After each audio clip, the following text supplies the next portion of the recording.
Temos mais uma série de Star Trek estreando, e assim como Lower Decks, é uma animação. Mas essa nova série tem uma grande diferença no estilo visual, no público-alvo e principalmente na qualidade. E é por isso que nesse vídeo de hoje eu vou falar sobre os 2 primeiros episódios que já foram liberados de Star Trek Prodigy, a nova série da franquia Star Trek. Aqui eu vou focar exclusivamente no episódio duplo que já saiu da série, chamado Lost and Found, ou Achados e Perdidos. Na série, seguimos um grupo de jovens exilados em um asteroide, trabalhando em uma colônia de mineração em espaço não comandado pela Federação. Assim, somos apresentados ao prisioneiro adolescente Dal R'El, que tem um histórico de diversas tentativas de fuga e, como deu para notar, nenhuma com sucesso. Mas depois de um acidente, ele encontra uma nave da Federação abandonada, o que pode ser a sua melhor chance de fugir daquela prisão. Assim, ele reúne um grupo de desajustados e tenta convencer eles a acompanhá-lo. O que não vai ser fácil porque, além de não entenderem como a nave funciona, a nova tripulação também precisa fugir de diversas ameaças e inimigos que deixaram para trás no asteroide. Vale lembrar aqui que eu vou me restringir apenas ao episódio 1 e 2 dessa nova série, então tudo que eu disser aqui vai ser exclusivo sobre eles. Eu não vi a temporada inteira, a temporada ainda tá saindo, os episódios vão ser semanais, então tudo que eu criticar ou elogiar aqui vai ser exclusivamente focado nesse episódio de estreia. E por enquanto, felizmente, eu tenho muita coisa boa pra falar dessa série. Essa nova série é desenvolvida pela dupla Dan e Kevin Hagelman, e eles já trabalharam em alguns projetos como Uma Aventura Lego e Caçadores de Trolls. Essa segunda série é a maior influência no estilo de animação de Prodigy, e eu já vou tirar do caminho o apelo visual da série, que tá muito lindo. É claro que a arte é subjetiva e a animação é um formato ilimitado, então alguém pode achar estranha essa coisa mais estilizada no cenário, mas particularmente eu acho belíssimo e combina bastante com o universo de Star Trek. Ao mesmo tempo que ela tem um estilo bem forte, ela tem um pouco de realismo nos detalhes quando você vê os reflexos ou a textura de alguns objetos. E quem mais ganha com isso são as personagens, porque você consegue ver melhor a distinção entre as espécies, ao invés de você ficar confundindo o tempo todo Romulano com Vulcano. E tem aquela coisa também que uma série live action sempre vai se limitar à maquiagem em um corpo humano, enquanto em animação você pode fazer coisas impossíveis. Como nessa série mesmo, que você vê um robô fazendo alguns movimentos que um ser humano não consegue fazer, e criaturas feitas de rocha sem parecer uma bolha de CGI. E assim como acontece em filmes de super-herói, eu acho que em Star Trek, na ficção científica geral, o formato animado beneficia muito mais a narrativa, às vezes até melhora. É só você assistir o Aranhaverso, porque aquilo ali é uma aula de narrativa visual. E aqui o espaço é representado com muito mais cor e a beleza quase hipnotizante quando a gente vê tudo em movimento através dos painéis da nave. Ainda não deu pra ver muito da nave, né? Saíram apenas 2 episódios, mas eu tô doido pra ver cada canto e mistério dela, porque até agora ali a gente só viu a sala de comando mesmo. E você pode notar uma enorme diferença no visual entre Star Trek Lower Decks e Star Trek Prodigy. Enquanto Lower Decks traz esse traço mais voltado para o estilo do Rick e Morty, que tenta ser mais caricato e exagerado, o Prodigy está mais interessado em detalhes no cenário e um trabalho maior com textura e realismo. São 2 abordagens diferentes que funcionam bem em suas respectivas séries. Mas é engraçado como Lower Decks é a série adulta,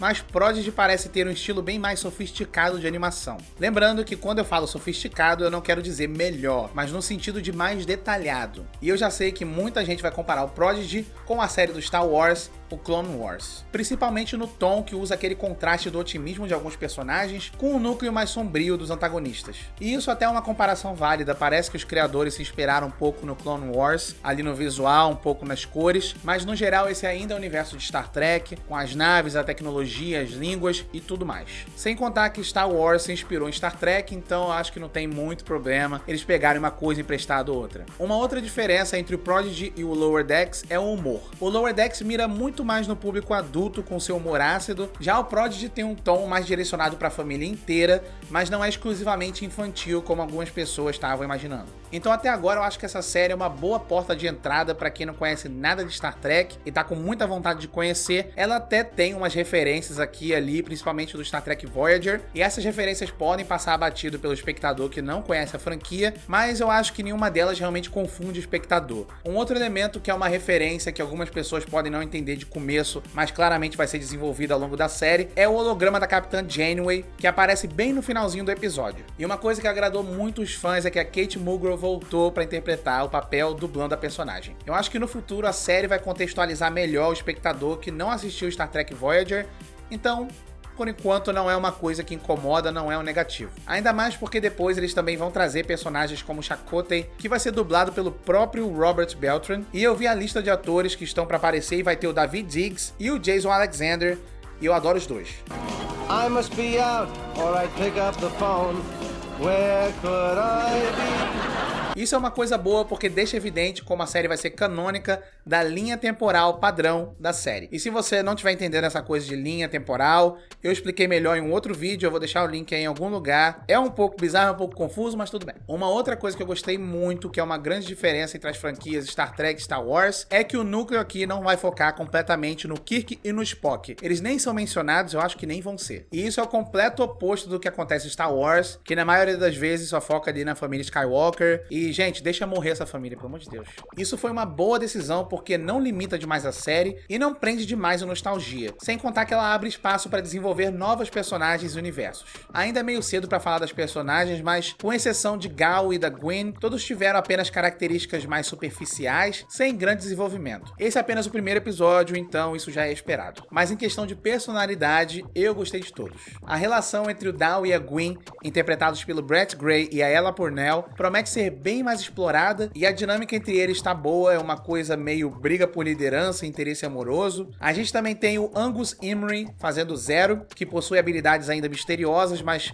parece ser a voz da razão da nave. Também tem o Jason Mantzoukas, que faz o engenheiro Jenkon Pog, e eu até gosto do humor do ator, mas às vezes ele é um pouco exagerado e pode se destacar um pouquinho de um jeito meio chato. Tem a gigante de pedra Rock Talk, que é dublada pela Riley Alazraki, e ela deve ser ali a personagem inocente do grupo, mas com uma enorme força física. Como antagonistas, a série trouxe dois atores que foram a melhor escolha possível, trazendo o John Noble de Fringe e o Jimmy Simpson de Westworld. Eles sempre são intimidadores, então nesse quesito a série tá de parabéns. E eu nem mencionei o papel do D. Bradley Baker, que faz o Murph.